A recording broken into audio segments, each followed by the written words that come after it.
Hi, I'm Ene from Ene Natural. Today, I'd like to share with you a very simple recipe on how to make hand sanitizer with all natural ingredients. The coronavirus scare in Lagos, Nigeria is causing panic buying, and I found out that there were no hand sanitizers on the shelf. So I thought it would be nice to share with you this very simple recipe that you could make by yourself. Hand sanitizers are part of our hygiene routine, so we necessarily do not have to wait till there's a health scare before buying them or making them. For this recipe, you would need pure aloe vera gel that you could buy from stores or pharmacies.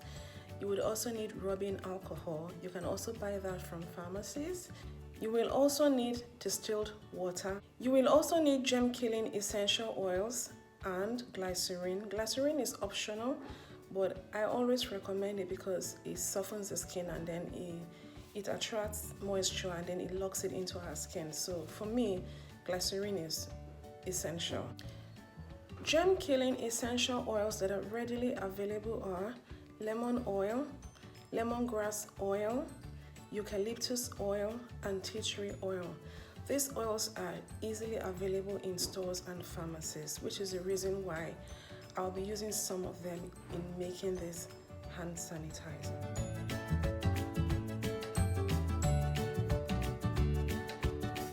So now I'm going to show you how to make the hand sanitizer with natural ingredients.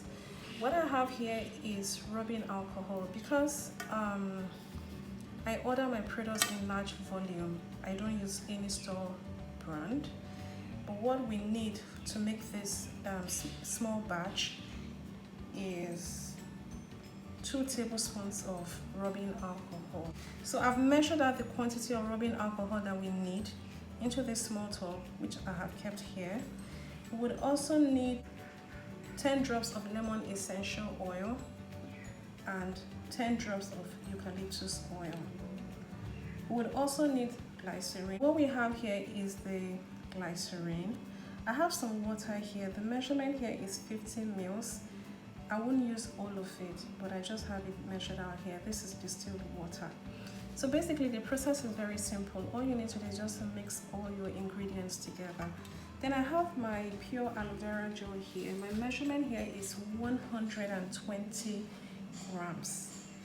So we'll need 10 drops. So you just use a pipette and then you count the number of drops.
So now we're done. All we need to do is to pour it into a container. Right now, this is what I have. I have this container, it's 100 mils.